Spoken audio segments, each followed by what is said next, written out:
요즘 일본 여성들에게 가장 인기 있는 남성들이 바로 한국 남성이라는 것을 아시나요? 오늘의 사연의 주인공은 한국 남성과 만나기 위해 한국으로 이민까지 고민했다고 합니다. 여러분의 좋아요 버튼에 힘을 얻어 오늘의 이야기를 시작해 보겠습니다. 바로 지금 사연을 들어보겠습니다. 안녕하세요. 저는 일본 도쿄에서 태어나고 자란 타카하시 리나입니다. 올해 31살이며 한국의 한 건축 설계 회사에서 일하고 있습니다. 저는 어릴 때부터 건축에 관심이 많았고 대학에서 건축학을 전공한 후 설계사로 취직하면서 나름대로 자부심을 가지고 있었어요. 하지만 현실은 이상과는 너무 달랐습니다. 처음 회사에 들어갔을 때는 모든 것이 신기하고 설레었어요. 일본은 세계적으로도 건축 기술이 뛰어나기로 유명하고 특히 지진이 잦은 나라라서 내진 설계의 기술이 발전해 있죠. 저는 그런 환경 속에서 일하면서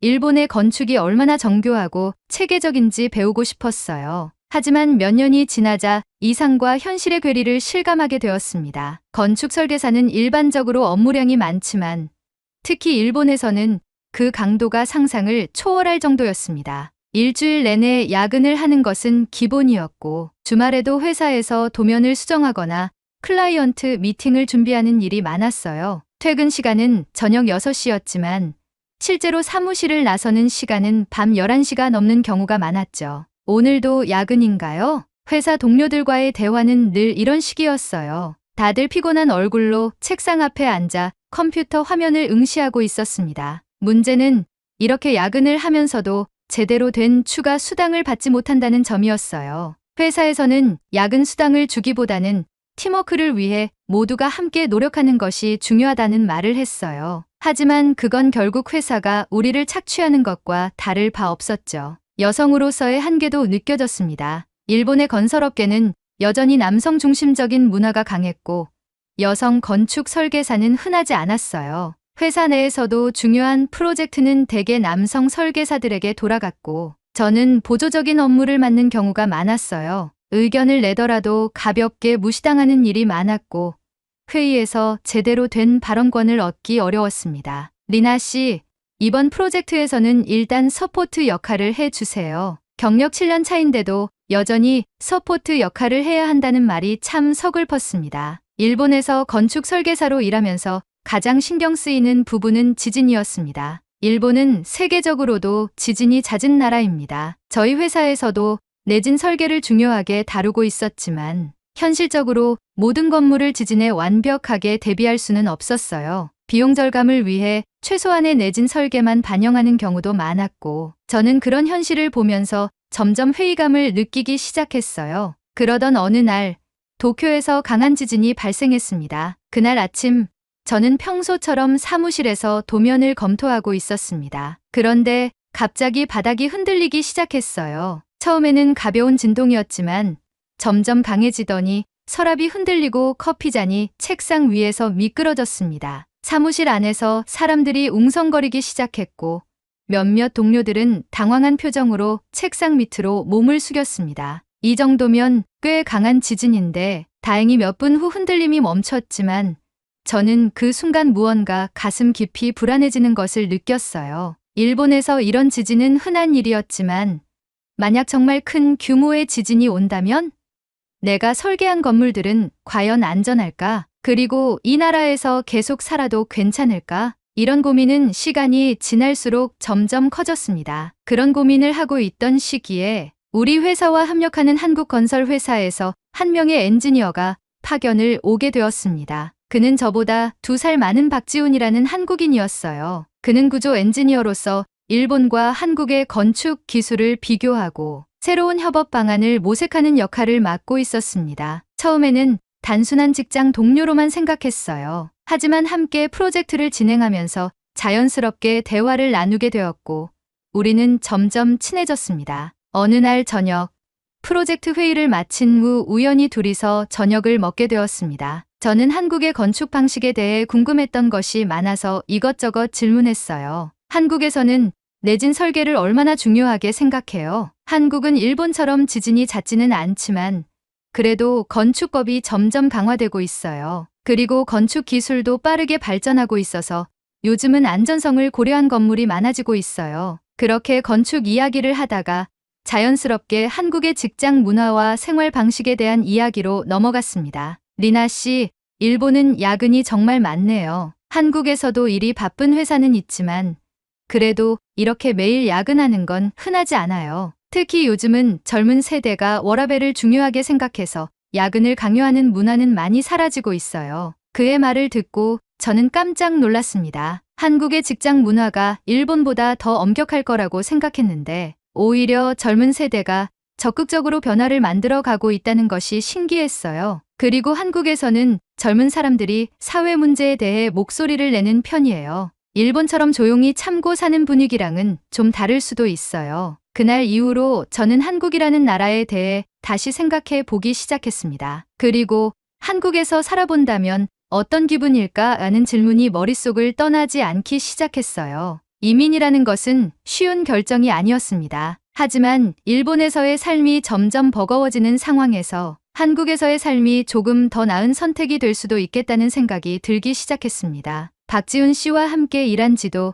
어느덧 반년이 되었습니다. 그는 일본어가 능숙했고 업무에서도 신중한 태도를 보이고 있었습니다. 처음에는 단순한 직장 동료로만 생각했지만 함께하는 시간이 길어지면서 자연스럽게 가까워졌습니다. 일본에서는 직장 내 인간관계가 비교적 형식적이었습니다. 동료들끼리 예의를 갖춰 대하지만 일정한 거리를 유지하는 것이 일반적이었고 사적인 감정을 드러내는 경우는 드물었습니다. 하지만 박지훈 씨는 달랐습니다. 작은 부분까지 세심하게 신경 써 주었고 동료들에게 편안하게 다가가는 태도가 인상적이었습니다. 타카하시 씨, 오늘 아침은 많이 추웠죠?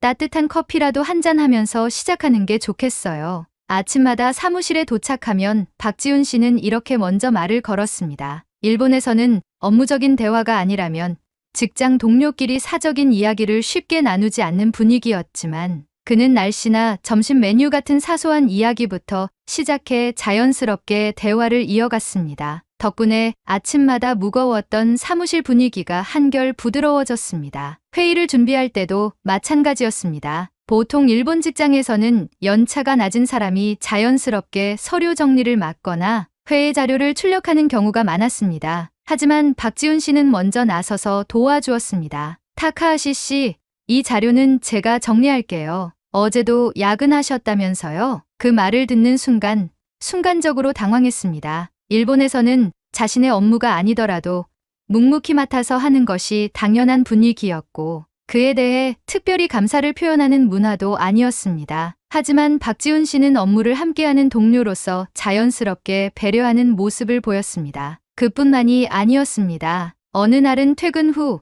늦은 시간까지 사무실에 남아도면 작업을 하고 있었습니다. 박지훈 씨도 마찬가지로 야근을 하고 있었는데 퇴근하려던 그가 저를 보고 조용히 다가왔습니다. 타카하시 씨, 저녁은 드셨어요? 일본에서는 서로 바빠도 개인적인 일에 신경 쓰지 않는 경우가 많았습니다. 그런데 그는 퇴근하는 길에도 제가 저녁을 먹었는지 걱정해 주었습니다. 아직이요. 조금만 더 정리하고 먹으려고요. 그렇게 대답했지만 사실 저녁을 챙겨 먹을 여유도 없이 바쁘게 일하고 있었습니다. 그런데 잠시 후 박지훈 씨가 편의점에서 작은 도시락을 사와 책상 위에 두었습니다. 일하면서라도 조금 드세요. 너무 늦으면 더 피곤해져요. 그 순간 가슴 한쪽이 따뜻해지는 기분이 들었습니다. 이런 세심한 배려는 일본에서는 쉽게 경험하기 어려운 것이었습니다. 그렇게 박지훈 씨와 점점 많은 시간을 보내면서 자연스럽게 한국에 대한 이야기를 들을 기회도 많아졌습니다. 한국에서는 야근을 하는 회사도 있지만 요즘 젊은 사람들은 되도록이면 일과 삶의 균형을 중요하게 생각해요. 저도 한국에서는 이렇게 늦게까지 일하는 편은 아니에요. 한국에서는 젊은 세대가 직장 내 부당한 대우에 목소리를 내는 경우가 많아요. 일본은 윗사람이 말하면 그냥 따르는 문화가 강하다고 들었는데 한국에서는 조금씩 바뀌고 있어요. 그와 대화를 나누면서 일본과 한국의 차이를 조금씩 실감하게 되었습니다. 한국이라고 완벽한 것은 아니겠지만 적어도 일본에서 답답하게 느꼈던 부분들이 한국에서는 점점 개선되고 있다는 점이 부러웠습니다. 그러던 어느 날 박지훈 씨가 저에게 조심스럽게 말을 꺼냈습니다. 타카하시 씨, 저 다음 달이면 한국으로 돌아가요. 순간적으로 마음이 텅 비는 느낌이 들었습니다. 한국에서 파견 온 직원이었으니 언젠가는 돌아가야 한다는 것을 알고 있었지만 막상 현실이 되니 아쉬움이 컸습니다. 함께 일하며 즐겁게 이야기하고 서로의 문화를 공유하는 시간이 너무나도 소중했다는 것을 깨달았습니다. 그가 떠난 후 저는 한국이라는 나라에 대해 더욱 깊이 생각하게 되었습니다. 박지훈 씨가 이야기했던 한국의 직장 문화, 삶의 방식, 그리고 그가 보여주었던 다정한 태도까지 일본에서는 당연하게 여겼던 많은 것들이 정말 당연한 것일까 하는 의문이 들기 시작했습니다. 그렇게 한국에 대한 감정을 품고 있던 어느 날 일본에 또다시 강한 지진이 발생했습니다. 그날 아침 저는 출근길 전철 안에서 갑작스러운 흔들림을 느꼈습니다. 처음에는 가벼운 진동이었지만 점점 강해지더니 전철이 급정거했습니다. 승객들은 불안한 표정으로 서로를 바라보았고 스마트폰을 꺼내 뉴스를 확인하는 사람들이 많았습니다. 사무실에 도착하자마자 건물 점검이 이루어졌고 다행히 큰 피해는 없었지만 사무실 내부는 어수선한 분위기였습니다. 하지만 그보다 더 저를 불안하게 만든 것은 아무렇지도 않게 업무를 이어가는 상사들의 태도였습니다. 이 정도 지진은 일본에서는 흔한 일이야. 다들 빨리 업무에 집중해. 이미 익숙한 일이니 신경 쓰지 말라는 듯한 태도였습니다. 하지만 저는 점점 불안해졌습니다. 언제 또다시 더 큰 지진이 올지 모르는 상황에서 이렇게 매번 위험을 감수하며 살아야 하는 걸까? 그뿐만이 아니었습니다. 며칠 후 팀 회의에서 중요한 프로젝트를 새로 맡게 되었는데 저는 또다시 보조 역할로 밀려났습니다. 상사들은 남성 직원들에게만 주요 업무를 맡겼고 저에게는 서류 정리 같은 잡무가 배정되었습니다. 그 순간 확신했습니다. 일본에서의 제 위치는 쉽게 변하지 않을 것입니다. 아무리 노력해도 남성 중심적인 직장 문화 속에서 제가 원하는 역할을 맡기는 어려울 것입니다. 그리고 언젠가 또다시 지진이 온다면 이 불안한 환경 속에서 저는 안전할 수 있을까요? 그 순간 머릿속에 하나의 결론이 떠올랐습니다. 한국에서 새로운 삶을 시작해 보자. 저는 곧바로 한국의 건축 설계 회사에 지원하기 시작했습니다. 한국 건축 설계 회사에 지원한 후 저는 며칠 동안 면접을 준비하며 복잡한 감정을 느끼고 있었습니다. 일본에서 쌓아온 커리어를 뒤로하고 완전히 새로운 환경에서 시작하는 것이 쉽지는 않았습니다. 하지만 지금의 직장에서 더 나아질 가능성이 없다는 것도 분명했습니다. 며칠 후 한국의 한 건축 회사에서 화상 면접 일정이 잡혔습니다. 면접관들은 제 경력과 기술에 관심을 보였고 한국에서 건축 설계를 할 의향이 있는지 구체적으로 질문했습니다. 타카하시 씨는 일본에서 오랫동안 건축 설계를 하셨는데 한국에서 일하는데 불편한 점은 없으실까요? 처음에는 적응하는데 시간이 필요할 것 같습니다. 하지만 일본과 한국의 건축 방식이 다르다고 해도 기본적인 원리는 비슷하다고 생각합니다. 그리고 저는 새로운 환경에서 배우는 것을 두려워하지 않습니다. 면접이 끝난 후 결과를 기다리는 동안 많은 생각이 들었습니다. 한국에서 직장 생활을 하게 된다면 어떤 점이 다를까? 정말로 제가 바라는 환경에서 일할 수 있을까? 그리고 일주일 후 한국 회사에서 최종 합격 소식이 전해졌습니다. 회사에서는 처음에는 한국에서의 적응을 돕기 위해 3개월 동안 계약직으로 근무한 후 정식 채용 여부를 결정하겠다고 했습니다. 저에게는 충분히 도전해 볼 만한 기회였습니다. 하지만 예상치 못한 난관이 제 앞에 다가왔습니다. 회사의 사직서를 제출하는 일은 예상보다 더 어려웠습니다. 일본에서는 한 직장에서 오래 일하는 것이 미덕으로 여겨지는 경우가 많았고 특히 여성 직원이 해외로 이직하는 사례는 흔하지 않았습니다. 타카하시 씨, 정말 그만둘 생각인가요? 외국에서 일하는 게 쉽지 않을 텐데요. 한 번 더 생각해 보는 게 어떨까요? 지금까지 쌓아온 경력이 아깝지 않나요? 상사들은 제 결정을 이해하지 못하는 듯 했습니다. 하지만 저는 이미 마음을 정한 상태였습니다. 그렇게 일본에서의 정리를 마친 후 저는 한국행 비행기에 몸을 실었습니다. 새로운 도전 앞에서 긴장되었지만 한편으로는 기대도 되었습니다. 한국에 도착한 후 회사에서 제공한 숙소로 이동했습니다. 도쿄에서 지낼 때보다 넓고 쾌적한 공간이었고 근처에는 편의점과 대형 마트가 있어 생활하는 데 불편함이 없어 보였습니다. 첫 출근 날 회사에 도착하자마자 환영 인사를 받았습니다. 타카하시 리나 씨 맞으시죠? 만나서 반갑습니다. 일본에서 오셨다고 들었어요. 잘 적응하실 수 있도록 저희가 돕겠습니다. 한국에서는 일본보다 직장 내 분위기가 다소 자유로운 느낌이었습니다. 상사와 직원들 사이의 거리가 생각보다 크지 않았고 회의에서도 비교적 자유롭게 의견을 나누는 분위기였습니다. 하지만 모든 것이 순조로운 것만은 아니었습니다. 한국어 실력이 부족한 탓에 업무를 하면서 의사소통이 원활하지 않을 때가 있었고 한국의 건축법과 행정 절차도 일본과 달라 처음에는 혼란스러웠습니다. 그때마다 박지훈 씨와 나누었던 대화가 떠올랐습니다. 한국에서는 실수를 해도 바로 피드백을 주고 개선하려는 분위기가 있어요. 일본처럼 조용히 참는 문화는 아니에요. 그의 말처럼 회사에서는 제가 실수하더라도 적극적으로 피드백을 주었고 동료들도 도와주려는 태도를 보였습니다. 그렇게 몇 주가 지나자 점점 한국에서의 생활에 익숙해지기 시작했습니다. 어느 날 프로젝트 회의 중에 익숙한 이름이 들렸습니다. 박지훈 엔지니어가 이번 프로젝트의 구조 설계를 담당할 예정입니다. 순간 놀라서 고개를 들었고 회의실 문이 열리며 박지훈 씨가 들어왔습니다. 타카하시 씨, 그도 저를 보고 놀란 듯 했습니다. 일본에서 마지막으로 만난 후 한동안 연락을 주고받지 못했는데 한국에서 이렇게 다시 만나게 될 줄은 예상하지 못했습니다. 회의가 끝난 후 그는 저에게 다가와 말을 걸었습니다. 한국에서 일하게 된다는 얘기를 듣고 놀랐어요. 어떻게 이렇게 결정을 내리신 거예요? 일본에서는 더 이상 성장할 수 없을 것 같았어요. 그리고 한국에서 일하는 게 어떤지 궁금하기도 했고요. 그는 제 결정을 존중하며 한국에서의 적응을 돕겠다고 했습니다. 어려운 점이 있으면 언제든지 말하세요. 한국 생활에 대해 궁금한 게 있으면 알려드릴게요. 예상치 못한 재회 덕분에 한국에서의 생활이 한층 더 편안해지는 듯한 기분이 들었습니다. 한국에서 직장 생활을 시작한 지도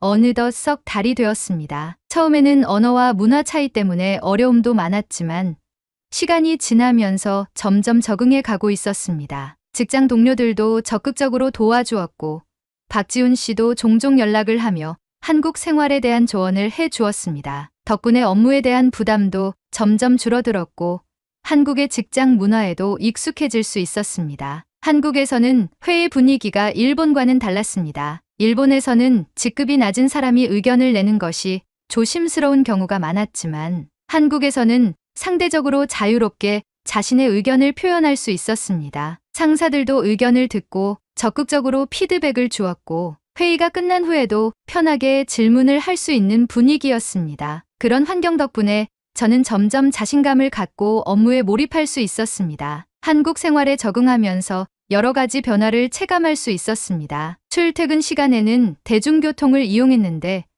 지하철과 버스가 일본보다 훨씬 깨끗하고 편리하다는 생각이 들었습니다. 특히 대중교통 요금이 일본보다 저렴해서 교통비 부담이 크게 줄었습니다. 생활하면서 느낀 가장 큰 변화 중 하나는 주거 환경이었습니다. 일본에서는 좁은 원룸에서 생활했지만 한국에서는 같은 가격으로 훨씬 넓고 쾌적한 공간에서 살 수 있었습니다. 집 근처에는 공원이 많아 산책을 하거나 운동을 하기도 좋았고 늦은 밤에도 거리를 걸어 다닐 수 있을 정도로 치안도 안정적이었습니다. 직장 생활에서도 변화가 있었습니다. 일본에서는 야근이 당연했지만 한국에서는 야근을 강요하지 않았습니다. 물론 바쁜 날에는 늦게까지 일하는 경우도 있었지만 상사들이 먼저 퇴근하라고 권유하는 경우가 많았습니다. 타카하시 씨, 오늘은 일찍 들어가세요. 내일도 해야 할 일이 많잖아요. 이 말을 들을 때마다 신기한 기분이 들었습니다. 일본에서는 아무리 피곤해도 상사가 퇴근하기 전까지 자리를 지켜야 하는 분위기가 있었지만 한국에서는 업무가 끝나면 퇴근하는 것이 당연했습니다. 한국 생활이 익숙해질수록 박지훈 씨와도 자주 연락을 하게 되었습니다. 그는 같은 업계에서 일하는 만큼 한국의 건축 환경과 직장, 문화에 대한 이야기를 자주 나눌 수 있는 좋은 대화 상대였습니다. 타카하시 씨, 한국에서 일하면서 가장 큰 변화가 뭐라고 생각하세요? 그가 어느 날 이렇게 물었을 때 저는 잠시 고민하다가 대답했습니다. 일과 삶의 균형이 달라진 것 같아요. 일본에서는 항상 회사 중심으로 살아야 한다는 느낌이었는데 한국에서는 제 개인적인 삶도 존중받는다는 느낌을 받아요. 그는 고개를 끄덕이며 미소를 지었습니다. 그게 한국에서도 점점 중요해지고 있는 부분이에요. 앞으로 더 좋은 환경에서 일할 수 있을 거예요. 그의 말처럼 저는 점점 한국에서의 삶이 편안해지고 있었습니다. 그리고 이제는 단순히 적응하는 것이 아니라 한국에서 더 오랫동안 일하고 싶다는 생각이 들기 시작했습니다. 또한 한국에서 생활하면서 느낀 점은 한국 남성들의 배려심과 다정함이었습니다. 한국에서는 남성들이 일상 속에서 작은 배려를 하는 경우가 많았습니다. 예를 들어 무거운 짐을 들고 있으면 자연스럽게 도와주거나 식사 자리에서 세심하게 챙겨주는 모습이 인상적이었습니다. 일본에서는 개인의 영역을 존중하는 것이 중요한 문화였기 때문에 이러한 배려가 처음에는 낯설게 느껴졌지만 점점 따뜻하게 다가왔습니다. 박지훈 씨뿐만 아니라 직장 동료들도 마찬가지였습니다. 업무적으로 힘들어할 때 격려해 주었고 필요할 때 도움을 주는 태도는 일본에서는 쉽게 경험하기 어려운 것이었습니다. 처음 한국으로 왔을 때는 단순히 새로운 기회를 찾아 도전해보고 싶다는 마음뿐이었습니다. 하지만 이제는 한국에서 더 오래 머물며 커리어를 쌓고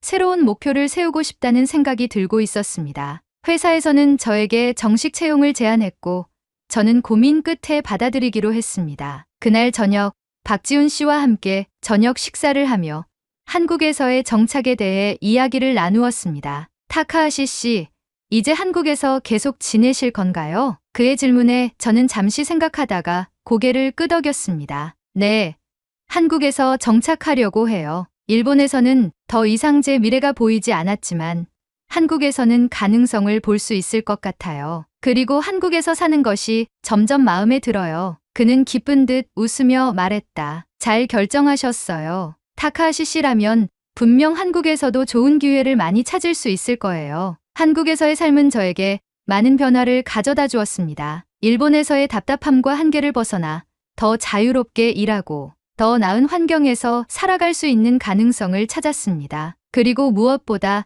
한국에서 느낀 사람들의 따뜻함과 배려가 저를 이곳에 머물게 만들었습니다. 저는 이제 한국에서 새로운 미래를 만들어 가기로 결심했습니다. 처음에는 단순한 호기심으로 시작된 한국에서의 삶이었지만 이제는 제 인생의 중요한 전환점이 되었습니다. 일본에서 당연하게 여겼던 것들이 한국에서는 그렇지 않았고 저는 더 나은 환경에서 새로운 가능성을 찾을 수 있었습니다. 특히 한국에서 경험한 따뜻한 인간관계와 배려심, 깊은 사람들 덕분에 저는 이곳에서 새로운 삶을 꾸려 나가고 싶다는 확신을 가지게 되었습니다. 일본에서 고민하던 저처럼 새로운 도전을 망설이는 사람들이 있다면 한 번쯤 용기를 내보라고 말하고 싶습니다. 변화는 어렵지만 때로는 예상보다 더 큰 기회로 다가올 수도 있습니다. 그리고 저는 그 기회를 한국에서 찾았습니다. 앞으로도 한국에서 좋은 남자도 만나고 열심히 커리어도 쌓고 싶습니다. 한국은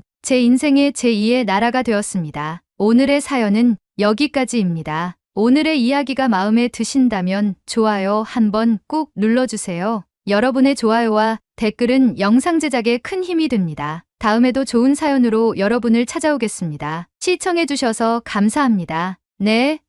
뭐라고요? 경찰서라고요? 오늘의 주인공이 당황한 듯 떨리는 목소리로 통화를 하고 있습니다. 자신의 절친한 친구가 경찰서에 있다는 얘기를 듣고 얼굴이 하얗게 질리기 시작하는데요. 전화를 끊고 다급한 숨소리를 내며 경찰서로 달려가는 주인공. 도대체 무슨 일이 일어난 것일까요? 오늘은 한국에서 지내고 있는 태국 여성에게서 날아온 진지한 사연을 여러분께 들려드리고자 합니다. 오늘의 이야기 시작합니다. 아 참, 여러분의 구독과 좋아요는 가을을 빨리 오게 만듭니다. 놀러가기 좋은 날씨가 빨리 다가올 수 있도록 시원하게 한번 쏴주세요. 안녕하세요. 저는 수린이라고 해요. 태국에서 태어나고 자랐지만 지금은 한국에서 유튜브 크리에이터로 활동하고 있어요. 어릴 적부터 K-팝에 푹 빠져서 K-팝 댄스 동아리도 활동할 정도로 한국의 음악을 사랑했어요. 그리고 제가 한국에 오게 된 것도 제 인생에서 가장 큰 도전을 해보고 싶어서 한국에 왔어요. 저는 어릴 적 EPM의 니쿤이 태국 왕자로 불리며 한국에서 활약하는 모습을 보며 자랐고 현재 블랙핑크의 리사가 태국에서 큰 자랑거리로 인식이 될 만큼 태국과 한국을 잇는 문화 외교관으로 활동하는 모습에 저도 언젠가 한국에서 의미 있는 일을 하고 싶다는 꿈을 키워왔었죠. 저에게 그만큼 한국이라는 곳은 제 학창 시절의 문화를 모두 담고 있는 곳이었기에 한국어와 한국 문화를 조금 더 깊이 배워보기 위해 한국으로 유학까지 결심하게 된 거예요. 한국에 유학을 와서 한국어학과에 다녔어요. 한국어를 제대로 알아야 제가 배우고 싶은 한국 문화를 심도 깊게 배울 것 같았거든요. 저는 대학교에서 한국어를 체계적으로 배우면서 동시에 한국 사회와 문화에 대해 깊이 이해하고 싶었어요. 제가 자리 잡을 땅이라는 생각으로 열심히 공부하며 한국의 역사, 문화, 그리고 현대 사회에 대한 지식을 쌓아 나갔죠. 한국어의 체계적인 구조와 문화적 배경을 배우면서 태국어와는 다른 언어적 특성에 매료되었고, 배운 한국어를 바탕으로 한국의 문화를 이해하고 깊이 있는 공부를 하는데 사용했죠. 그리고 대학교를 수료한 후 제가 어릴 적부터 좋아했던 한국에서 살기로 마음을 먹었죠. 그래서 유학을 마친 후 한국에서의 직장을 구하기 위해 비자를 받고 문화 콘텐츠 회사에 취직하여 장기 체류를 시작했을 때 정말 행복했어요. 제가 꿈꾸던 한국에서 실제로 살게 된 것이 첫 번째 행복이었고, 일을 하며 돈을 벌어 유튜브를 시작하며 한국 문화를 태국 사람들에게 소개하는 일을 해야겠다고 다짐하였죠. 니쿤과 리사처럼 태국을 대표하는 크리에이터가 되어 문화 외교관으로서 한국과 태국의 문화를 잇는 역할을 수행하면 재밌겠다는 생각이 들었어요. 제가 운영하는 유튜브 채널은 주로 한국의 다양한 문화를 태국 사람들에게 소개하는 콘텐츠를 다루고 있어요. K-팝 뮤직비디오 촬영 장소나 드라마, 촬영 장소를 탐방하는 영상들이 특히 인기가 많고, 태국의 문화와 한국의 문화의 차이를 설명하며 각각의 장점을 부각시키는 콘텐츠를 기획하고 만들고 있죠. 생각보다 태국과 한국에서 인기를 어느 정도 얻고 있고 인지도가 높아져서 현재는 유튜브에만 매진하며 생활하고 있어요. 한국과 태국을 연결하는 다리 역할을 한다는 점에서 큰 자부심을 느끼며 매일 열심히 콘텐츠를 제작하고 있죠. 제가 만드는 콘텐츠를 통해 태국 사람들이 한국 문화를 이해하고 더 가깝게 느낄 수 있도록 돕는다는 생각에 뿌듯함을 느꼈죠. 그러나 최근 태국과 한국 간의 외교적 관계가 악화되면서 저도 예상치 못한 어려움과 고민에 빠지게 되었어요. 태국 내에서 한국 보이콧 운동이 일어나면서 한국에 합법적으로 체류 중인 저 같은 태국인들도 어려움을 겪게 되었죠. 한국 보이콧 운동이 시작된 배경은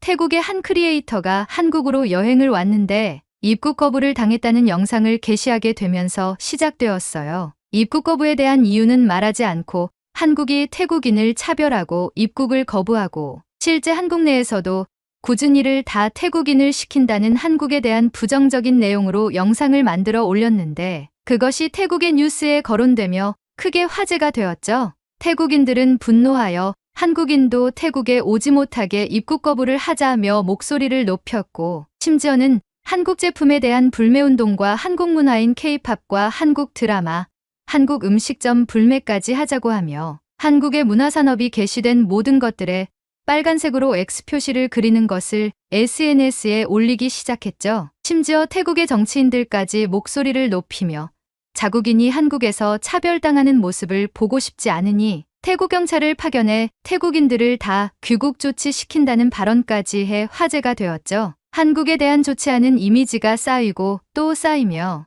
이제는 한국의 개식용 문제부터 중국과 일본을 대상으로 한국의 단점을 비교 분석하는 글도 게시하며 한국에 대한 분노를 터뜨렸죠. 하지만 한국은 사과하지 않았어요. 한국에 거주하는 태국 불법 체류자들을 다 강제 귀국시키겠다는 방침을 내세웠죠. 이렇게 서로 한치의 양보도 없는 대립이 지속되니 태국에서 한국에 대한 반감이 점점 더 커지고 있다는 소식을 들으며 제가 한국에서 하고 있는 일에 대해 타격이 생기는 것은 아닌지 우려하게 되었어요. 그리고 그 예상은 빗나가지 않았죠. 한국 콘텐츠를 주로 올리는 제 영상에 태국인들이 수많은 악플을 달기 시작했어요. 넌 태국년이냐? 한국년이냐? 한국이 좋으면 이민 가서 다신 오지 마라. 태국에 오면 꼬챙이에 꽂아버리겠다 등 여러 악플들이 달리게 되고 구독자의 숫자도 점점 빠지기 시작했죠. 그럼에도 제 콘텐츠를 좋아해주는 몇몇 분들이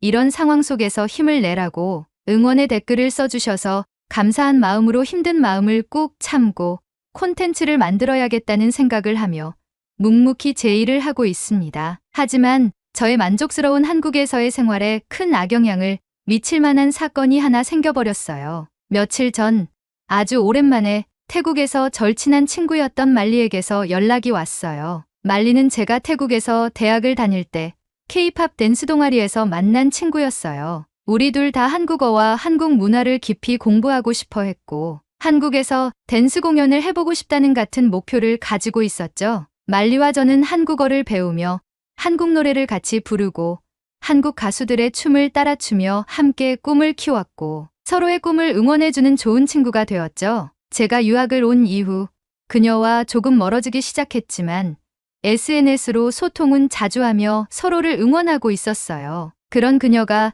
이번에 한국으로 여행을 오고 싶다고 하더라고요. 저는 너무 반가워서 당연히 환영한다고 했어요. 같이 연습실에서 한국의 댄스를 연습했던 즐거운 추억을 가진 친구가 한국에 오게 되면 얼마나 즐거운 일이 많을까? 라는 기대를 하며 말리를 마중 나갈 날을 손꼽아 기다렸어요. 마침내 그날이 왔고 저는 공항으로 말리를 마중 나갔어요. 오랜만에 만난 말리는 여전히 밝고 명랑했어요. 더욱더 이뻐지고 성숙해졌죠. 서로의 칭찬으로 만남을 시작한 우리는 오랜만에 만나서 우리만의 시그니처 인사를 나누고 서로의 근황을 이야기하면서 공항을 나왔죠. 말리는 한국에 온 게 꿈만 같다고 했고 저도 그녀와 함께 한국을 여행할 생각에 들떠 있었어요. 며칠 동안 우리는 한국의 여러 명소를 돌아다니며 관광을 즐겼어요. 말리는 서울의 유명한 랜드마크뿐만 아니라 제가 소개해준 숨겨진 명소들을 돌아다니며 한국 문화에 깊이 빠져들었죠. 그녀는 태국에서 보던 것과는 다른 한국의 현실에 대해 궁금해하며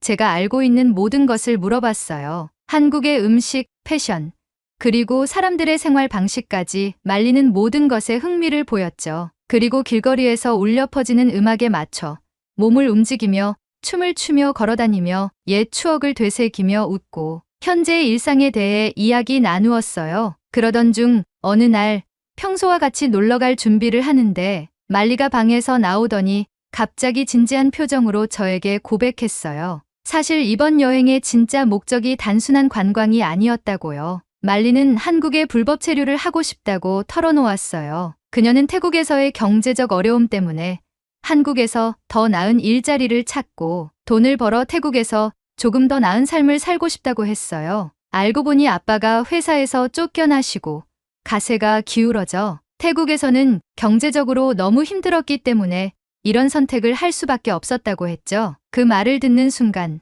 저는 정말 큰 충격을 받았어요. 제가 아는 말리는 그런 극단적인 결정을 할 사람이 아니었거든요. 저는 그 자리에서 말리에게 강하게 말했어요. 말리, 너 지금 무슨 소리 하는 거야? 지금 한국과 태국 사이의 상황이 얼마나 안 좋은지 알잖아. 이런 시기에 불법 체류를 한다는 건 정말 위험한 일이야. 차라리 합법적으로 비자를 발급받고 직장을 구해서 당당히 일을 해. 그게 아니라면 제발 여행을 마치고 태국으로 돌아가. 하지만 말리는 강경했어요. 수린, 현재 태국의 상황 자체가 한국으로의 비자를 받기 어려운 처지라는 걸 몰라? 네가 말한 대로 현재 태국은 한국을 싫어해. 이 상황에서 비자를 받는다는 것 자체가 말이 안 되잖아. 저는 말했어요. 말리, 지금의 상황이 어렵다고 해도 관계가 더욱 악화되기 전에 이성을 차리고 합법적인 절차를 밟는 게 옳다고 봐. 현재 너희 집의 사정이 좋지 않고 이것을 해결하기 위해 한국에서의 일을 선택한다면 가족을 위해서라도 그러면 안 되는 거잖아. 불법으로 돈을 버는 딸을 부모님이 좋아하겠어?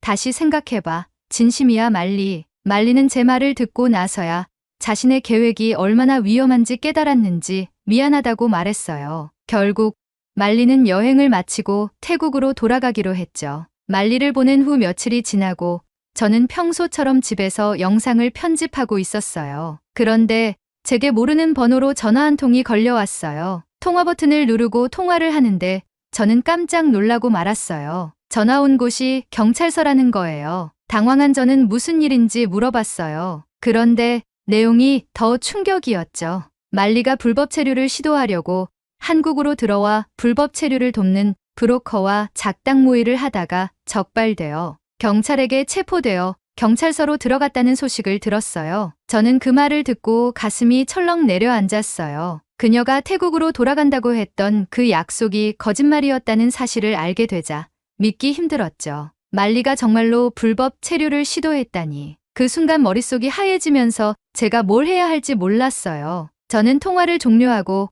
곧바로 경찰서로 달려갔어요. 도착했을 때 말리는 수갑을 차고 있는 채로 조사를 받고 있었어요. 그런데 경악할 일이 벌어졌죠. 경찰은 저의 모습을 보고는 태국인이냐고 물었고, 그렇다고 말하니 저를 의심하는 눈빛으로 제게도 말리와의 관계와 체류 상태에 대해 물어보는 거예요. 저는 억울해서 말리가 한국에 오기 전부터 불법 체류를 계획하고 있었다는 사실을 몰랐고, 저는 현재 합법적으로 한국에 비자를 받고 일을 하고 있는 태국인이라고 설명했죠. 경찰이 말리와의 관계는 어떻게 됐냐고 되물어 저는 태국에서 한국의 케이팝을 좋아해서 같이 댄스 동아리를 하며 친해진 친구라고 얘기했어요. 비록 불법 체류를 시도하다가 경찰에 붙잡혔지만 말리가 제 친구였다는 사실은 변하지 않았죠. 경찰은 제 체류 기록을 확인하고 다행히 제가 모든 절차를 합법적으로 밟았다는 것을 확인했어요. 조사 과정에서 제 체류 과정이 깔끔하다는 것이 밝혀졌고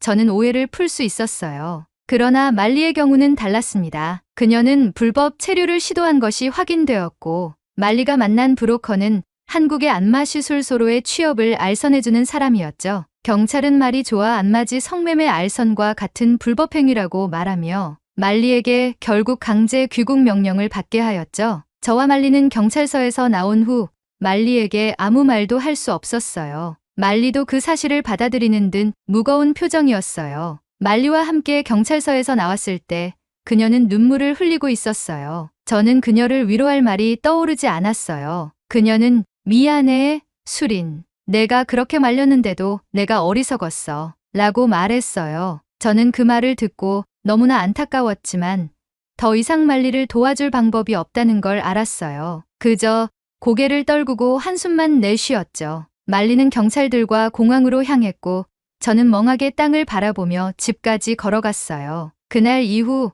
저는 말리와의 연락을 끊기로 결심했어요. 말리가 스스로 잘못된 선택을 했고 그 결과에 책임을 져야 한다는 사실을 받아들이면서도 한편으로는 그녀가 이런 극단적인 선택을 하지 않도록 더 강하게 설득하지 못한 제 자신에게도 후회가 남았어요. 하지만 그 순간의 감정만으로 모든 것을 되돌릴 수는 없었죠. 말리가 불법 체류로 인해 강제 귀국당하며 저의 당부에도 불구하고 성매매 알선을 하는 브로커와 불법 체류에 관해 이야기를 하고 한국에 들어왔다는 것 자체로 저는 그동안 쌓아온 우리의 우정을 여기서 끝내야겠다고 생각했어요. 말리의 사건 이후 저는 태국과 한국 사이의 불법 체류 문제에 대해 깊이 고민하게 되었어요. 사실 그전까지 저는 이 문제에 대해 크게 신경 쓰지 않았어요. 저 자신이 합법적으로 체류하고 있었고 제 주변에는 대부분 합법적인 절차를 거쳐 한국에 온 사람들이 많았기 때문이죠. 하지만 말리의 사건을 통해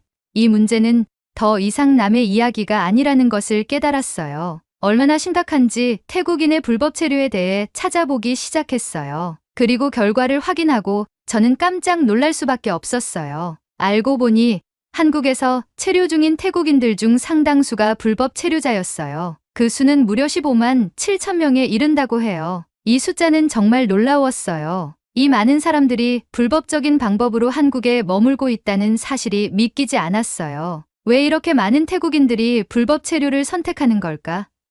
그 이유를 이해하고 싶었어요. 불법 체류자들의 대부분은 경제적 어려움 때문에 한국으로 오게 된다고 해요. 태국에서의 생활이 너무 힘들기 때문에 조금이라도 더 나은 삶을 꿈꾸며 한국에 오는 거죠. 한국에서 일하면 태국에서보다 훨씬 높은 임금을 받을 수 있으니 위험을 무릅쓰고라도 이곳에 오려는 사람들이 많은 거예요. 하지만 이들은 주로 불법적인 방법으로 일자리를 구하고 위험한 환경에서 일하다가 적발되거나 심지어는 범죄에 연루되기도 했죠. 또한 최근에는 태국인들 사이에서 마약 밀반입 사건이 늘어나면서 불법 체류 문제는 단순한 경제적 문제를 넘어 사회적 문제로 확산되고 있었어요. 부산에서 태국인들이 필로폰을 밀반입하다가 적발된 사건, 전남에서 야바라는 합성 마약을 유통한 태국인들이 체포된 사건 등을 읽어보면서 생각이 들었어요. 한국 내에서 태국인에 대한 부정적인 인식이 이런 부분에서 더욱 커졌겠구나 하는 생각이요. 이런 사건들이 반복되면서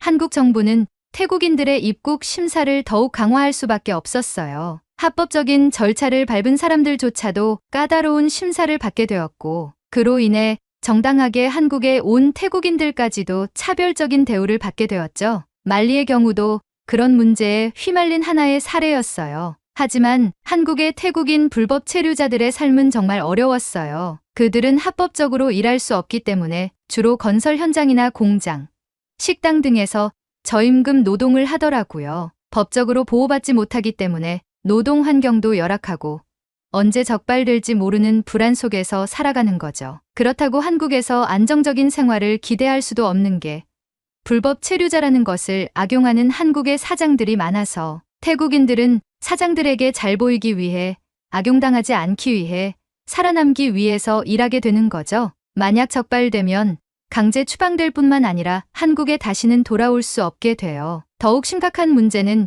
일부 태국인들이 불법 성매매와 같은 범죄에 연루되는 경우예요. 이들은 경제적 어려움을 벗어나기 위해 안마시술소나 성매매업소에 취직하는 위험한 선택을 하게 되고 그 결과로 자신뿐만 아니라 한국 내 태국인 전체의 이미지를 손상시키게 돼요. 이런 사건들이 계속 발생하면서 한국 사회에서 태국인에 대한 불신과 편견이 생겨나고 있었어요. 저는 이 문제에 대해 깊이 고민하게 되었어요. 태국인으로서 그리고 한국에서 생활하는 사람으로서 이 문제를 어떻게 바라봐야 할지 혼란스러웠어요. 한편으로는 경제적 어려움 때문에 불법 체류를 선택할 수밖에 없는 사람들을 이해하면서도 그들이 사회적으로 어떤 문제를 일으키고 있는지에 대해서도 생각하지 않을 수 없었어요. 이 문제는 단순한 개인의 선택이 아니라 사회 전체에 영향을 미치는 중요한 문제였어요. 이 문제를 접하면서 저는 제 자신에게 질문을 던지기 시작했어요. 내가 이 문제에 대해 무엇을 할 수 있을까? 불법 체류자들의 삶을 개선할 방법이 있을까? 이들은 왜 이렇게 위험한 선택을 할 수밖에 없을까? 그리고 이런 문제들이 한국과 태국의 관계에 어떤 영향을 미치는지 고민하게 되었죠. 그렇다고 해서 제가 모든 것을 해결할 수 있는 건 아니었어요. 하지만 저는 제가 할 수 있는 작은 일부터 시작해 보기로 했어요. 먼저 제 유튜브 채널을 통해 이 문제에 대해 이야기하기로 결심했어요. 한국에서 태국인들이 겪는 어려움, 불법 체류의 위험성, 그리고 두 나라 사이의 노인 오해와 갈등에 대해 솔직하게 이야기하기로 했죠. 그리고 한국과 태국의 관계가 다시 예전처럼 회복될 수 있도록 서로를 이해하고 존중하는 문화를 만들어 나가야 한다고 강조했어요. 이 문제를 단순히 개인의 잘못으로만 보지 말고 두 나라가 함께 해결해야 할 과제로 봐야 한다고 생각했어요. 불법 체류 문제는 그저 법적인 문제로만 해결할 수 없고 양국 간의 협력과 이해가 필요하다는 것을 깨달았죠. 제가 할 수 있는 일은 제한적이지만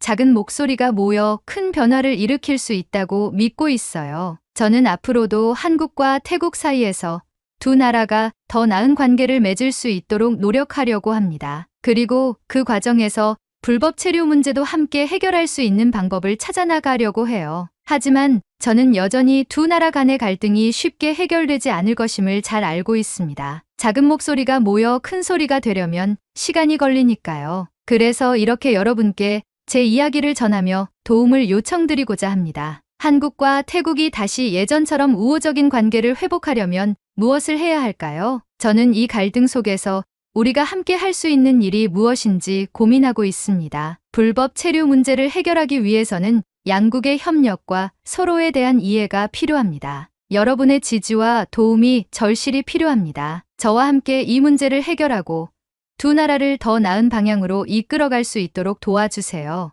앞으로도 저는 한국과 태국의 화해와 성장을 위해 노력할 것을 약속드립니다. 감사합니다. 오늘의 이야기 어떠셨나요? 불법 체류자들이 활개치는 대한민국은 좋지 않다고 생각합니다. 세계 어느 나라를 가던 범죄를 유발하지 않고 정당한 방법으로 여행이나 일을 했으면 하는 바람입니다. 저도 열심히 일하겠습니다. 제가 더 열심히 일하길 바라신다면 구독, 좋아요 부탁드리겠습니다. 긴 이야기 끝까지 들어주셔서 진심으로 감사합니다. 앞으로도 좋은 사연으로 여러분을 찾아오겠습니다. 시청해주셔서 감사합니다.